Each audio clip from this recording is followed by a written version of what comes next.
Hello दोस्तों, मैं केशव स्वागत करता हूं आपका आपके अपने YouTube channel dear study friend पर। जैसा कि आपको पता है, आज यानी 1 तारीख से आपके यूपीएसआई की क्वेश्चन क्लास स्टार्ट हो चुकी है। इसका अनाउंसमेंट पहले ही हो चुका था।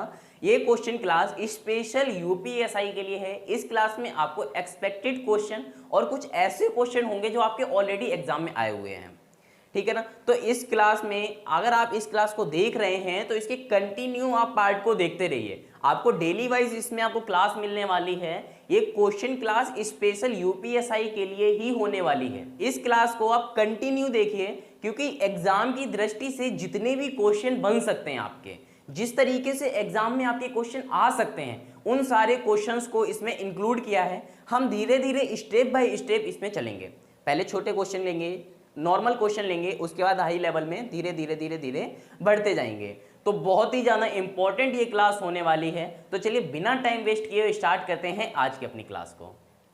क्वेश्चन आपको स्क्रीन पर दिख रहा है। क्वेश्चन कह रहा है 300 ग्राम चीनी के घोल में 40% चीनी है। कोई घोल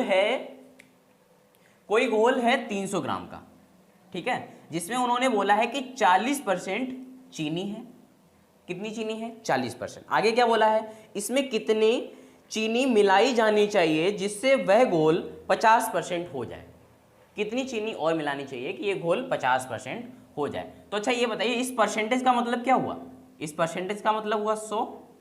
भाई इसका मतलब क्या होता है? आप ये परसेंट लगा दीजिए या इसकी जगह 100 का यूज कर लीजिए। दोनों का मतलब एक ही है। आप परसेंट लगाइए या 100 लगा लीजिए, इन दोनों का मतलब क्या है? एक ही है, ठीक है। तो ये नीचे क्या आ गया? 100। 2 जीरो से 2 जीरो खत्म हो गया। 3 का जब हम 40 से मल्टीप्लाई करेंगे तो क्या आ जाएगा? 120 ग्राम। क्या आ गया? 120 ग्राम। अब देखिए आगे बोला क्या गया है कि इसका अगर 50% हमें बनाना है तो हमें कितनी चीनी को मिलाना पड़ेगा। यही बोला है ना, कितना मिलाना पड़ेगा अगर हम 50% इस घोल को बनाना चाहें। तो भैया देखिए, हमें नहीं पता है कि वो घोल है कितना, नहीं पता है ना हमें कुछ भी। तो हमने मान लिया कि 120 ग्राम जो चीनी है, इसमें x ग्राम हमें और मिलाना है, और जो 300 ग्राम हमारा पूरा घोल है इसमें भी हमें x और मिलाना है। तो टोटल कितना बन जाएगा? बोला गया है 50%। आप बताइए 50% को क्या लिख सकते हैं? 50% परसेंट का मतलब क्या होता है? 100%। हटाएंगे नीचे क्या लग जाएगा? 100 लग जाएगा। 0 से 0 खत्म हो जाएगा। 5 से इसे करेंगे तो क्या आ जाएगा? 1/2। क्या आ जाएगा? 1/2 आ जाएगा ना, क्योंकि परसेंटेज में है भाई। परसेंटेज का मतलब ही 100 होता है। अब हम यहाँ से परसेंट हटाएंगे, अपॉन में 100 आ जाएगा। 0 से 0 कैंसिल करेंगे, 5 से इसे डिवाइड करेंगे तो 1/2 आ जाएगा। यही आ जाएगा ना। वैसे आप ऐसे भी समझ सकते हो कि कोई भी वस्तु अपने आप में 100% होती है। कोई भी वस्तु अपने आप में 100% होती है। तो अगर हम उसका 50% करेंगे, उसका 50% करेंगे, तो इसका मतलब हम उसे 1/2 कर रहे हैं। इसका मतलब क्या हुआ? 1/2 कर रहे हैं, ठीक है। तो हम यहाँ पे क्या लिख सकते हैं? 1/2। तो हम इसे सिंपल से सॉल्व कर लेते हैं। क्रॉस मल्टीप्लाई कर देंगे, 2 का मल्टीप्लाई इसमें करेंगे, 12 दूनी 24, 240 plus 2x equal to 300 plus x। अब हमारी इक्वेशन बन गई है, सॉल्व कर लेंगे। देखिए भाई 240 और 300 ये प्लस के हैं, जब इन्हें इधर लेके आएंगे तो किस में हो जाएंगे? माइनस में हो जाएंगे। तो 300 में से 240 को माइनस करेंगे तो कितना आ जाएगा? 60 आ जाएगा। अब ये 2x है, ये x है, अब ये प्लस में है, इसे अगर हम उधर ले जाएंगे तो किस में आ जाएगा? माइनस में आ जाएगा। तो 2x में से x माइनस हो जाएगा तो क्या बचेगा? x। यानी अगर हम 60 ग्राम चीनी को और मिला दें तो वो घोल 50% बन जाएगा, ठीक है ना। अब ये पहला क्वेश्चन था। क्वेश्चन को देखकर ये मत समझिएगा कि हाँ जी बस इस लेवल के ही क्वेश्चन चलने वाले हैं। जैसे जैसे आप वीडियो में आगे बढ़ते जाएंगे, आपको एक नेक्स्ट लेवल का क्वेश्चन मिलता चला जाएगा, नेक्स्ट लेवल की आपको सीरीज मिलती चली जाएगी। तो वीडियो को एंड तक देखना है कि अगर सीरियस होकर आप पढ़ाई कर रहे हैं तो वीडियो को एंड तक देखना है और सारी वीडियो देखनी है। क्योंकि ये जो सीरीज स्टार्ट हुई है, आज तो डे 1 है, ये जो सीरीज स्टार्ट हुई है ये 10-15 दिन तक इसकी क्लासेस चलने वाली हैं। तो 10-15 दिन में आपको हर चैप्टर से हर लेवल के क्वेश्चन कराए जाएंगे, ठीक है ना। तो चलिए बढ़ते हैं अपने नेक्स्ट क्वेश्चन की तरफ। दूसरा क्वेश्चन आपको स्क्रीन पर दिख रहा है। क्वेश्चन कह रहा है दो संख्याओं के बीच के अंतर बड़ी संख्या का 60% है। भाई कोई 2 संख्याएं हैं, उनके बीच का अंतर कितना है? 60% है। अगर छोटी संख्या 10 है तो बड़ी संख्या ज्ञात करो। भाई छोटी संख्या 10 है, हमें नहीं पता दोनों के बीच में अंतर कितना है, हमें बोला है कि भाई 60% है। कितना है? 60% है। 60% को हम कैसे लिख सकते हैं? 60% को हम लिख सकते हैं 60/100, सिंपल करेंगे तो 0 से 0 कैंसिल हो जाएगा, 3/5 क्या आ जाएगा 3/5। तो अगर हम 60% को सॉल्व करेंगे तो कितना आ जाएगा 3/5 आ जाएगा। अब देखिए बोला गया कि अंतर कितना है, छोटी संख्या बोली गई है 10 है, तो भैया पहले ये देख लो इनके बीच में अंतर कितना है। 5 और 3 के बीच में अंतर तो आया 2 का, 2 की वजह से कितने का 10, तो 1 की वजह से 5 का, 1 की वजह से 5 का अंतर। भाई इनका अंतर कितना है, 5 से 2 को माइनस करेंगे तो कितना अंतर आया 2 का, 2 की वजह से छोटी संख्या कितनी बन रही थी 10, तो 1 की वजह से कितनी बनेगी 5, यही तो बनेगी ना। अब बोला गया बड़ी संख्या बताइए, तो भैया बड़ी संख्या इनमें से कौन है, 3 बड़ी होगी या 5 बड़ी होगी, बताइए 3 बड़ी होगी या 5 बड़ी होगी, संख्या तो 5 बड़ी होगी ना, तो 5 से हम क्या करेंगे सिंपली इसे मल्टीप्लाई कर देंगे, तो कौन सी संख्या आ जाएगी 25। चलिए नेक्स्ट क्वेश्चन की तरफ बढ़ते हैं। नेक्स्ट क्वेश्चन आपको स्क्रीन पर दिख रहा है, क्वेश्चन कह रहा है दो संख्याओं का योग 1215 एवं उनका महत्तम समावर्तक 81 है। भैया दो संख्याएं हैं, मान लेते हैं हम दो संख्याएं हैं, उनका योग कितना है 1215 है, ठीक है, उनका महत्तम समावर्तक कितना है 81 है। तो हमें नहीं पता दो संख्या कौन सा है, मैंने मान लिया 81x और 81y, मैंने मान लिया ये दो संख्याएं हैं 81x और 81y, वो संख्याएं हैं जिसका महत्तम समावर्तक 1215 है। आगे बोला गया है ऐसे कितने संख्याओं के जोड़े बन सकते हैं। भाई क्या बनाना है, जोड़े बनाना है, तो देखो इनमें से हमें कॉमन क्या मिल सकता है, कॉमन मिल जाएगा 81, क्या रह जाएगा x plus Y equal to 1215, 81 upon में चला जाएगा तो रह जाएगा x plus Y equal to 1215 upon 81। इसे डिवाइड करोगे तो कितने बार डिवाइड होगा, 15 बार में ये डिवाइड हो जाएगा। तो अब हमें 15 का ये बताना है कि इस 15 संख्या का कितने जोड़े बन सकते हैं, इस 15 संख्या का जो ये हमारी 15 आई है संख्या, इसके हम कितने जोड़े बना सकते हैं। तो कितने जोड़े, एक संख्या के कितने जोड़े बन सकते हैं, इस चीज को समझिए। मतलब ये हुआ कि हम 15 को कितने तरीके से लिख सकते हैं, ठीक है ना। अब देखिए 15 को हम लिख सकते हैं 1,14, एक जोड़ा ये बन गया, एक जोड़ा बन गया 1,14, ये जोड़ा हो गया क्योंकि 14 और 1 को जोड़ेंगे तो क्या बनेगा 15 बन जाएगा। दूसरा हमारा बन सकता है 2,13, बन सकता है 13 और 2 15 होता है। तीसरा जो हमारा जोड़ा बन सकता है हो सकता है 4,11, तीसरा बन सकता है। और चौथा एक जो लास्ट बन सकता है 7,8, पहला बन गया 1,14, दूसरा बन गया 2,13, तीसरा बन गया 4,11 और चौथा बन गया 7,8। अब इसके सिवा क्या हम कोई और जोड़ा बना सकते हैं, कोई और पेयर बना सकते हैं, नहीं बना सकते। सोचो अगर बन सकता है, सोचो कौन सा जोड़ा बन सकता है, बन सकता है कोई, नहीं बन सकता। अगर हम इसके बाद बनाने की कोशिश करेंगे तो क्या होगा, वही नंबर रिपीट होने लग जाएंगे।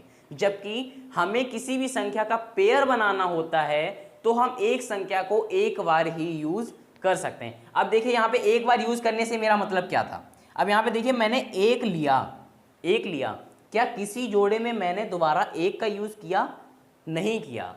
मैंने 14 लिया, क्या किसी जोड़े में मैंने दोबारा 14 का यूज किया, नहीं किया। मैंने 2 लिया, क्या दूसरे किसी जोड़े में मैंने 2 का यूज किया, नहीं किया। तो पेयर हम उन्हीं नंबर का बनाते हैं जो नंबर दोबारा रिपीट ना हो। तो ऐसी कितनी संख्याएं हैं जो 15 के हम जोड़े बना सकते हैं, तो इसका आंसर होगा 4। ऐसी 4 जोड़े हम बना सकते हैं, ठीक है। चलिए नेक्स्ट क्वेश्चन पे बढ़ते हैं। नेक्स्ट क्वेश्चन आपको स्क्रीन पर दिख रहा है। क्वेश्चन कह रहा है किसी लड़के से एक संख्या को 50 से गुणा करने के लिए कहा गया। भाई कोई एक लड़का है, कोई संख्या होगी, हमें नहीं पता संख्या क्या है। अब उस संख्या को आप कुछ भी मान लो, कुछ भी मान लो, कोई संख्या है, बोला गया 50 से उसे गुणा कर दीजिए। गुणा कितने से करना था, 50 से करना था। आगे क्या बोला गया, उसने उसे 30 से गुणा किया। भाई बोला गया 50 से, गुणा कर दिया 30 से, ठीक है। आगे क्या बोला, इस प्रकार प्राप्त उत्तर के सही उत्तर से 400 कम था। मतलब जो उत्तर प्राप्त होना था, जो आंसर मिलना था, उसमें से 400 कम था। मतलब उसने 50 से गुणा करना था, 30 से कर दिया। दोनों में अंतर कितने का था, 20 का अंतर था। इस 20 के अंतर की वजह से कितना कम आया, 400। इस 20 के अंतर की वजह से 400 आंसर कम आया, तो अगर हम इसे डिवाइड कर दें तो पता चल जाएगा संख्या कौन सी थी। तो 20 से जब 400 को डिवाइड करोगे तो कितना आ जाएगा, 20 ही आ जाएगा भैया। जब 20 से 400 को डिवाइड करोगे तो कितना आ जाएगा, 20 आ जाएगा। तो आंसर क्या हो जाएगा भाई, 20 एक ऐसा नंबर था जिससे उसे गुणा करना था। ठीक है ना, 20 एक ऐसा नंबर था जिससे उसे गुणा करना था। समझ में आया। ये क्वेश्चन देखने में आपको आसान लग रहे होंगे, लेकिन क्वेश्चन एग्जाम में ऐसे ही आते हैं। आप मान के चलिए क्वेश्चन आपको ऐसे ही मिलेंगे, लैंग्वेज चेंज हो सकती है बट क्वेश्चन चेंज नहीं होता है। क्वेश्चन इसी तरीके से आपके एग्जाम में एग्जामिनर बनाता है। तो हर एक लेवल का हम क्वेश्चन कवर करेंगे, ऐसा नहीं कि मतलब यही नहीं सोच रहे हैं कि हाँ बस हम एक स्टैंडर्ड लेवल का, एक हाई फाई लेवल का क्वेश्चन लेके बैठ जाते हैं और आधे बच्चे कर पाएंगे आधे नहीं कर पाएंगे। सारे क्वेश्चन हाई फाई लेवल के नहीं आते हैं, धीरे धीरे करके हम क्वेश्चन को बढ़ाएंगे। तो एक एक करके हम देखते जा रहे हैं, धीरे धीरे हमारा लेवल बढ़ रहा है। चलिए नेक्स्ट क्वेश्चन की तरफ देखते हैं। नेक्स्ट क्वेश्चन बहुत ही शानदार होने वाला है, देखते हैं कौन कौन लोग कर पाते हैं। जो भी इस क्वेश्चन को कर लेगा, कमेंट बॉक्स में कमेंट करके पहले आंसर दे दें, वीडियो को पॉज कर लें, क्वेश्चन पढ़ लें, आंसर उसका निकाल के कमेंट बॉक्स में कमेंट जरूर करें। क्वेश्चन बहुत ही ज्यादा शानदार होने वाला है। क्वेश्चन आपके स्क्रीन पर दिख रहा है। क्वेश्चन में देखिए भाई, क्वेश्चन देख के डर लग रहा होगा आपको, क्वेश्चन देख के ही डर लग रहा हो। क्वेश्चन में लिखा है 22 34 56 गुणे 22 34 56 माइनस 13 24 56 गुणे 13 24 56 बटे 91,000। अब बताइए इसका मान क्या होगा। वीडियो को पॉज कीजिए, सॉल्व कीजिए और इसका आंसर कमेंट बॉक्स में मुझे कमेंट करके जरूर बताइए कि आपका आंसर क्या आ रहा है। वीडियो को पॉज करके फिलहाल में मैं आपको इसे एक्सप्लेन कर रहा हूं, आप वीडियो को पॉज करके जरूर बताएं। चलिए देखिए हमने क्या देखा भाई, 22 34 56, 22 34 और 56 इंटू 22 34 और 56, आगे क्या दिया गया है माइनस 13 24 56 माइनस 13 24 56 अपॉन 91,000। अब यहां से देखिए क्या आ रहा है दिमाग में। सबसे पहले दिमाग में आपके क्या आ रहा है, ये क्या बन रहा है भाई, मुझे तो समझ में आ रहा है ये बन रहा है A square minus B square upon A minus B. क्या बन रहा है, A square minus B square upon A minus B. देखिए ना भाई, सेम ही तो लिखा है, सेम ही तो लिखा है, इनमें क्या चेंजमेंट है। अब ए माइनस बी हमने क्यों लगाया, नीचे देखिए 91,000 है भाई, 91,000। अगर हम इन्हें इसमें प्लस करेंगे तो संख्या तो बहुत बड़ी हो जाएगी, लेकिन ऐसा कुछ तो नहीं है। आप यहां से माइनस करके देखिए, 6 से 6 को माइनस करेंगे 0 आ गया, 5 से 5 को माइनस करेंगे 0 आ गया। इस तरीके से आप इसे एक बार माइनस करके देखिए, यही आएगा आपका आंसर। ठीक है, तो हमें क्या बन रहा था, A square minus B square upon A minus B. और आपकी जानकारी के लिए बता दूं, ये आपके सन 2017 में क्वेश्चन आया हुआ है, तो क्वेश्चन को स्किप करने की गलती तो मत कीजिएगा। ठीक है, अब ये जब बन गया तो नॉर्मल सा हमें पता है कि भाई हमारा आंसर भी a प्लस बी ही आने वाला है। जब क्वेश्चन हमारा A square minus B square upon A minus B बना तो आंसर क्या आएगा हमारा a प्लस बी। तो a क्या है भाई, a हम तो इसे मान रहे हैं और b हम इसे मान रहे हैं, तो दोनों को प्लस कर देंगे। दोनों को प्लस कीजिए, 6 और 6 कितना हो गया, 12 हो गया, 12 का 2 हासिल कितना हो जाएगा, 1 हो जाएगा, 5 और 5 10 और 1 11। साथ साथ में आंसर को चेक कीजिए, क्योंकि प्लस करने की बहुत ज्यादा जरूरत नहीं है। पीछे से इकाई और दहाई के अंक देखिए, यानी यूनिट डिजिट आप 1-2 नंबर के देखिए। अब देखिए इसमें चौथा आंसर दिख रहा है 12, लास्ट के डिजिट आ रहे हैं 12, तो हमें आगे सॉल्व करने की भाई जरूरत नहीं है, इतनी लंबी कैलकुलेशन करने की जरूरत नहीं है। टाइम बचाओ, हमें इकाई अंक ही तो जोड़ने हैं भाई। 6 और 6 12 होते हैं, 12 के 2 आ गए स्टार्टिंग में। अब 2 तो हमें किसी और ऑप्शन में मिल नहीं रहा, ना पहले क्वेश्चन में, दूसरे तीसरे में भी नहीं मिल रहा। चौथा क्वेश्चन एक ऐसा है, चौथा ऑप्शन एक ऐसा है जिसमें हमें 2 यूनिट डिजिट मिल रहा है। तो आंसर नंबर कौन सा हो जाएगा, 4। Option number 4 is the correct answer. ठीक है, चलिए नेक्स्ट क्वेश्चन की तरफ बढ़ते हैं। एक और क्वेश्चन आपकी स्क्रीन पर आ रहा है। क्वेश्चन कह रहा है वो सबसे छोटी संख्या ज्ञात करें जिसमें जब 15, 16, 18 और 20 से विभाजित किया जाता है तो वह प्रत्येक मामले में शेष 11 छोड़ती है। भाई हमें संख्या बतानी है जिसमें 15, 11, 18 और 20, 15, 16, 18 और 20 जब ये संख्या को विभाजित किया जाता है तो वो प्रत्येक मामले में 11 को छोड़ देता है।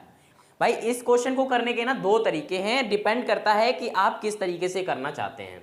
तो भैया देखिए सबसे पहले क्या दिया गया, 15, फिर दिया गया है 16, फिर दिया है 18 और फिर दिया है 20। अब 11 छोड़ देता है, या तो इन सब में आप 11 को पहले प्लस कर लीजिए, ठीक है, पहले 11 को प्लस कर लीजिए, फिर इनका एलसीएम निकाल दीजिए, ठीक है। एक तरीका तो ये हो जाएगा। दूसरा क्या हो जाएगा कि इन्हें पहले एलसीएम ले लीजिए। तो हम पहले दूसरे तरीकों को ही समझते हैं कि दूसरा तरीका कैसे काम करता है। हमने इनका एलसीएम ले लिया 720, एलसीएम ले लिया 720। अब आप इसे डिवाइड करके देखेंगे तो 15 से भी ये पूरा डिवाइड होता है, 16 से भी पूरा डिवाइड होता है, 18 से भी 720 डिवाइड होता है, और 20 से भी 720 पूरा पूरा डिवाइड होता है। तो ये 11 छोड़ देते हैं हर मामले में। तो 720 में अगर हम 11 को ऐड कर दें तो हमें पता चल जाएगा कि हमारी संख्या क्या थी। भाई हर मामले में 11 को छोड़ रहे थे, दो ऑप्शन थे ना कि इसमें या तो हम हर एक में संख्या में 11 11 11 11 को जोड़ दें, इसके बाद संख्या निकालें, या हम इनका एलसीएम लेके बाद में हम 11 को जोड़ दें। बात तो वही है, बात तो वही है ना। तो हम इसमें क्या कर रहे हैं, पहले हमने इनका एलसीएम ले लिया और उसमें 11 को जोड़ दिया। तो हमारा आंसर क्या आ जाएगा, 720 में जब हम 11 को जोड़ेंगे, भाई जोड़ो 11, क्या हो जाएगा, तो हो जाएगा आपका 731। कितना हो जाएगा, 731। तो 731 पे आप टिक करेंगे,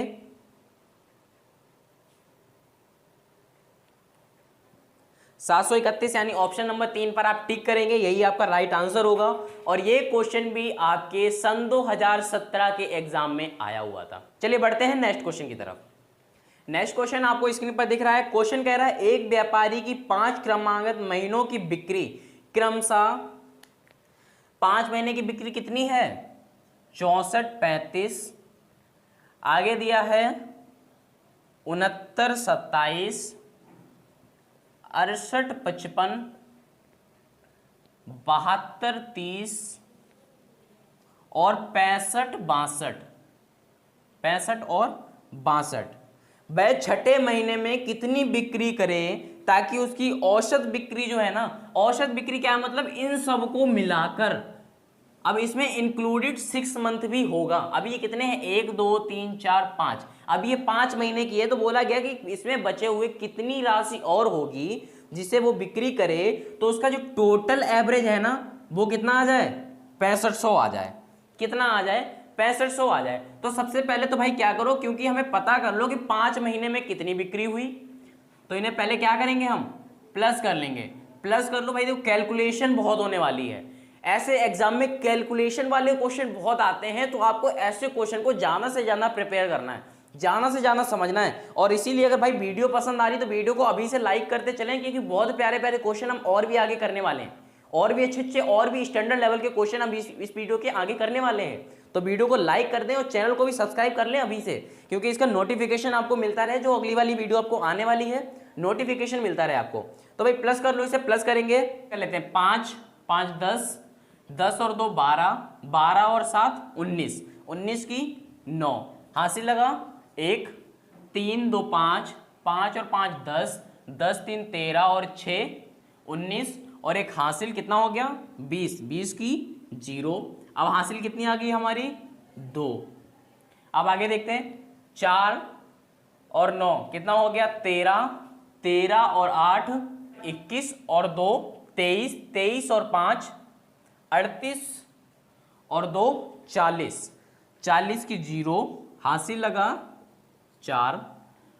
आगे देखिए 6 दूनी 12, 18, 18 और 4 22, 22 और 7 29, 29 और 6 कितना हो गया 35,009।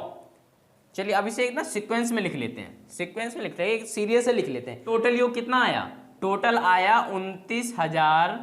35,009, ठीक है। जबकि उनका टोटल एवरेज बोला कितना है कि भाई उसे 6 महीने में उसे कितना मिलना चाहिए, वो चाहता है 6 महीने में मुझे 6500 मिले, लेकिन ये कितने महीने का है, 5 महीने का है। छठा महीना हमें नहीं पता है तो हम क्या कर देंगे, इंक्लूडेड एक्स। भाई हमें नहीं पता छठा महीने में कितना हो रहा है, तो हम मान लेते हैं उसने एक्स और किया होगा। अब क्योंकि ये 5 महीने की है ना, ये तो उसे 6 महीने की बतानी है, तो इंटू 6, क्योंकि हमें 6 महीने की बतानी है, तो भाई इसे हम 6 से मल्टीप्लाई कर देंगे। तो मल्टीप्लाई करो कितना आ जाएगा, 6 का 0 में करेंगे 0 में 5 6 का 30 की 0, हासिल 30, 6 36 और 3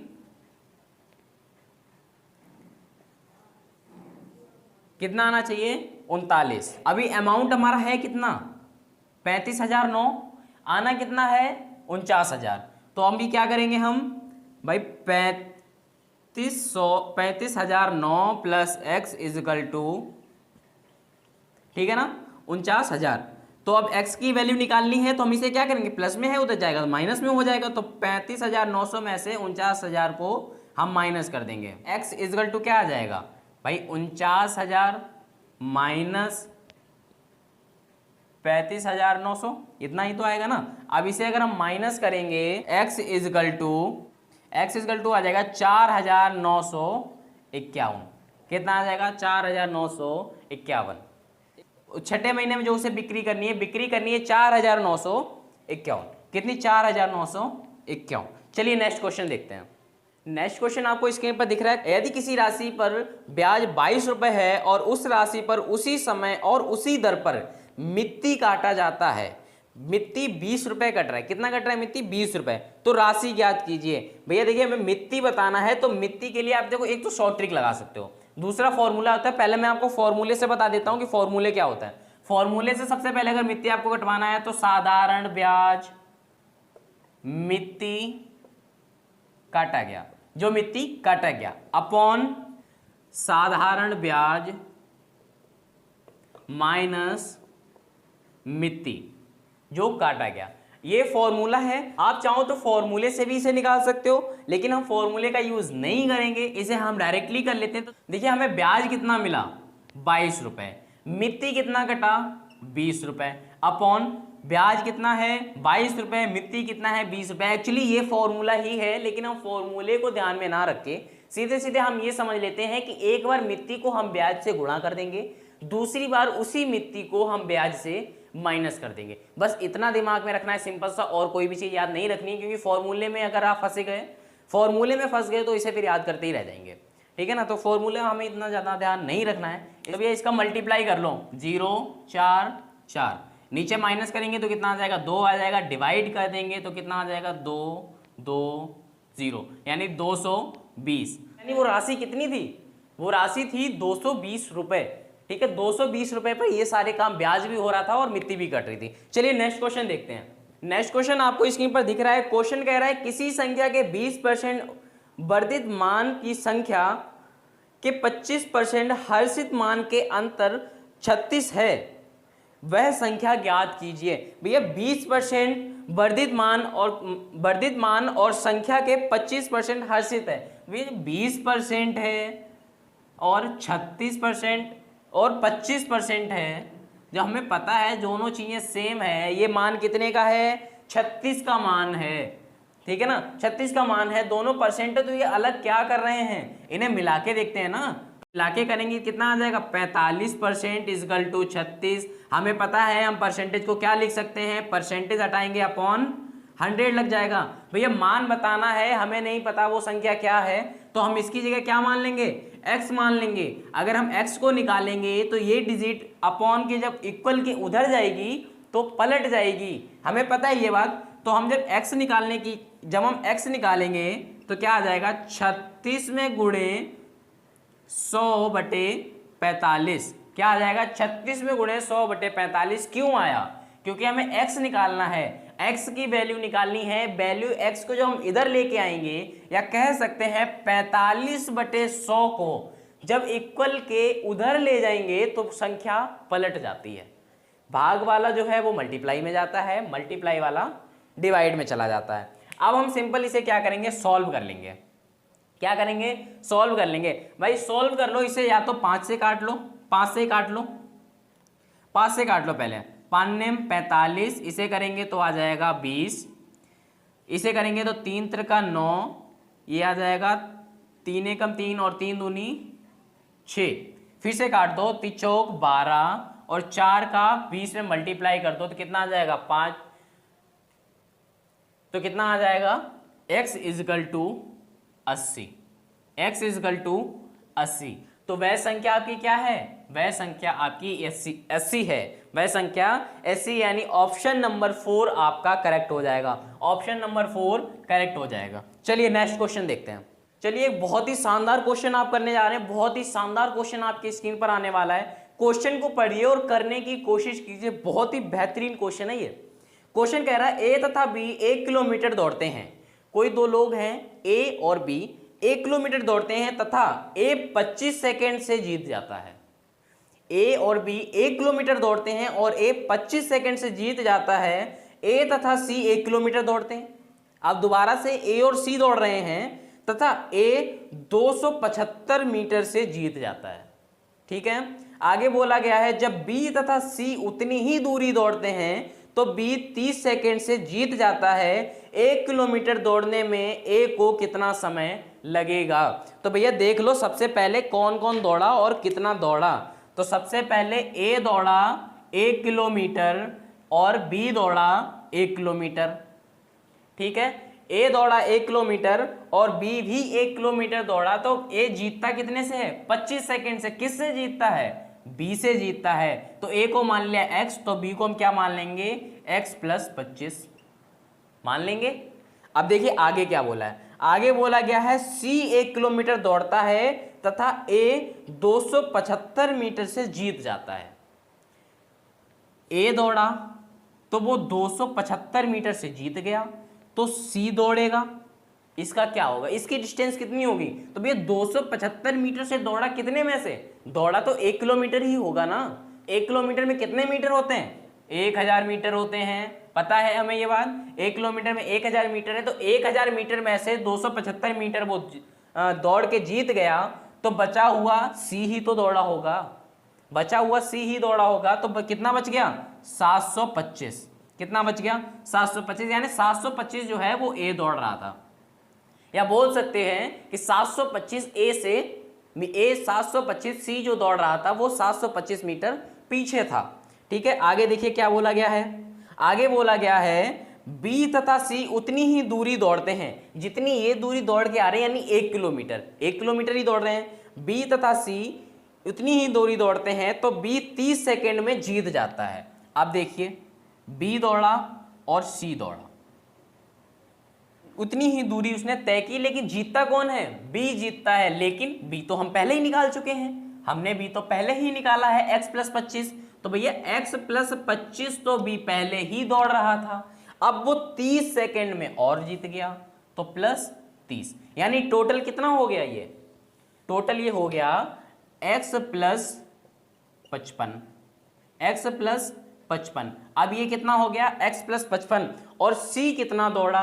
तो c का तो हमें पता है भैया 725 दौड़ा है, तो हमें बताना है a उस दूरी को कितनी देर में तय करेगा, क्योंकि a की ही अभी हमें दूरी नहीं पता है। a की दूरी हमें नहीं पता है। तो देखिए 1-1 किलोमीटर दौड़ रहे हैं सारे, 1-1 किलोमीटर दौड़ रहे हैं। अभी तक हमने क्या देखा? अभी तक हमने क्वेश्चन की लैंग्वेज देखी। ये क्वेश्चन की लैंग्वेज थी जो क्वेश्चन हमसे बोल रहा था। अब हम देखेंगे कि क्वेश्चन कैसे सॉल्व होगा। क्वेश्चन को समझो, ए भी तो 1 किलोमीटर ही दौड़ा होगा।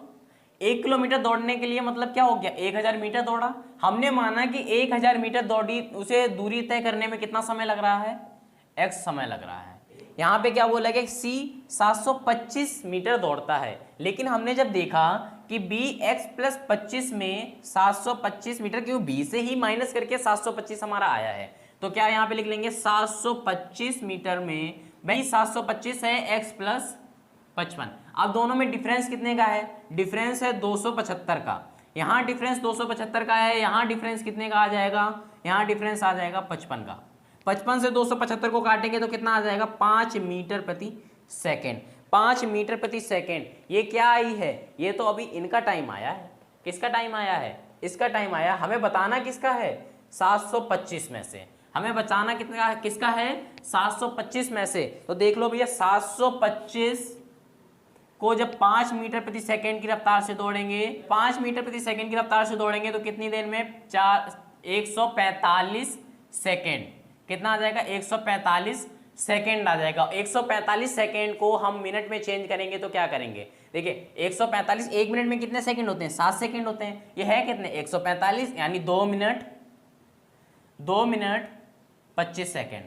2 मिनट 25 सेकेंड, यही आपका राइट आंसर होगा। चलिए नेक्स्ट क्वेश्चन देखते हैं। नेक्स्ट क्वेश्चन आपको स्क्रीन पर दिख रहा है। क्वेश्चन कह रहा है चाय के थोक विक्रेता के पास 3 प्रकार की चाय है। भाई चाय का कोई थोक विक्रेता है, उसके पास 3 प्रकार की चाय है, ठीक है, जिनका वजन अलग अलग है। पहली चाय का वजन है 408 किलोग्राम, दूसरी चाय का वजन है 468 किलोग्राम और तीसरी चाय का वजन है 516 किलोग्राम। 516 किलोग्राम। आगे बोला गया है समान आकार के थैले की न्यूनतम संख्या क्या होगी जिनमें प्रत्येक प्रकार की चाय के बैग को मिलाए रखा जा सके। भैया समान की बात की गई है कि समान बैग की चाय की क्या संख्या होगी। समान बैग का मतलब आप समझ जाइए यहाँ पे।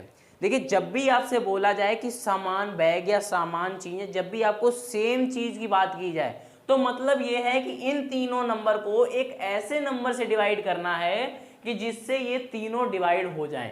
एक ही वो नंबर होना चाहिए जिससे ये तीनों डिवाइड हो जाएं। तो अभी जो दिमाग में नंबर आ रहा है वो है 12। अगर हम इसे 12 से डिवाइड करेंगे तो आएगा कितना, 34। इसे हम 12 से डिवाइड करेंगे तो कितना आएगा, 39। और इसे हम 12 से डिवाइड करेंगे तो आएगा 43। अब एक को 34 है, एक 39 है और एक 43 है, तो तीनों को जब एक समान रखने का मतलब क्या हुआ, हम प्लस कर देंगे।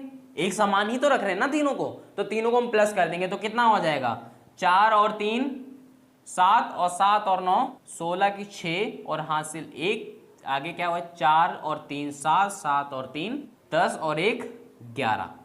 कितना आ गया, 116। यही आपका सही उत्तर है। चलिए नेक्स्ट क्वेश्चन देखते हैं। नेक्स्ट क्वेश्चन आपको स्क्रीन पर दिख रहा है। क्वेश्चन कह रहा है एक पति तथा पत्नी के 4 वर्ष पूर्व उनकी शादी के समय औसत आयु 27 वर्ष है।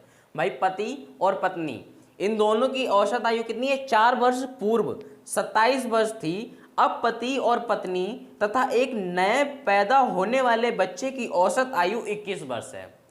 बच्चे की वर्तमान आयु बताइए, मतलब प्रेजेंट टाइम बच्चे की आयु बताइए, आयु उनकी क्या है। देखिए क्वेश्चन में बोला गया है 4 वर्ष पूर्व, शादी के 4 वर्ष पूर्व उनकी जो औसत आयु थी कितनी थी, 27 थी। तो पहले इस बात को समझ लो भाई, समझ लो यहाँ पे ये 27 साल पूर्व जब इनकी शादी हुई, अब मान लो यहाँ पे इस टाइम इनकी शादी हुई, तब इनकी औसत आयु कितनी है, 27 साल है।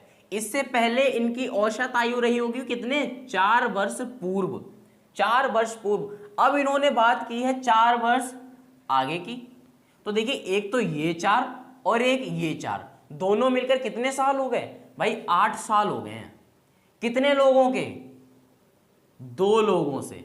कितने वर्ष में, 27 वर्ष में। 27 वर्ष की आयु के 2 लोग 8 साल बाद इनकी आयु क्या होगी। बात को समझना, 27 क्यों, क्योंकि उनकी आयु है। 2 क्यों, क्योंकि पति और पत्नी 2 लोग हैं। 8 क्यों, क्योंकि वो 4 साल पहले की बात की थी उन्होंने। अब 4 साल आगे भी तो आए होंगे, 4 साल पहले उन्होंने ये गैप को क्लियर किया होगा, इस गैप को उन्होंने कवर किया, उसके बाद फिर इस गैप को कवर किया, तो दोनों गैप को 4-4 साल उन्होंने कवर किया ना, तो कितना, 8 साल हो गया। ठीक है, अब इन्हें देख लेते कितना होगा। 7 दूनी 14 की 4 हासिल 1 और 2 दूनी 4 और 1 5 प्लस 8 कितना हो जाएगा, यहाँ पे ये आपका हो जाएगा 62। कितना हो जाएगा, 62 वर्ष। कितना, 62 वर्ष। अब देखिए आगे क्या बोला गया है।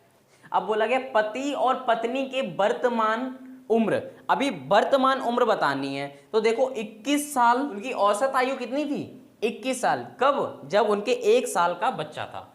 कितनी थी औसत आयु, कितनी थी, 21 साल। लोग कितने हो गए, 3 भाई, पति पत्नी और बच्चा। अब कितने लोग हो गए, 3 लोग। अभी तक कितने थे, 2 लोग। अब 3 लोग हो गए हैं, औसत आयु कितनी हो गई है, 21 साल हो गई है। तो इन्हें मल्टीप्लाई कर लो, तो 3 एकम 3 और 3 दूनी 6, यानी 63 वर्ष। अब आप ये बताओ, जब वो दोनों साथ में थे तब था उनकी 62 वर्ष, और जब बच्चा भी साथ में था तो हो गए 63 वर्ष। अगर हम 63 में से 62 को घटा दें तो हमें पता चल जाएगा कि बच्चे की आयु कितनी थी। अगर हम 63 में से 62 को घटा देंगे तो पता चल जाएगा बच्चे की आयु कितनी थी। क्यों, क्योंकि पहले हमने निकाला था पति और पत्नी की आयु, उसके बाद हमने निकाला पति पत्नी और बच्चे की आयु। तो इसमें से घटा देंगे, कितना रह जाएगा, 1 वर्ष। 1 वर्ष क्या है, ये उस बच्चे की आयु है जो पैदा होने वाला है। किसकी आयु है, जो बच्चा पैदा होने वाला है। आज के लिए बस इतना ही। आई होप आपको ये वीडियो पसंद आई होगी। अगर आपको ये वीडियो पसंद आई है तो ये चैनल को सब्सक्राइब कीजिए और ऐसी ही वीडियो को आगे देखने के लिए, क्योंकि ये सीरीज आगे तक चलने वाली है, तो ऐसी वीडियो को आगे देखने के लिए बेल आइकन को भी प्रेस कर लें। हम मिलते हैं अपनी नेक्स्ट वीडियो में। Thank you for watching this video.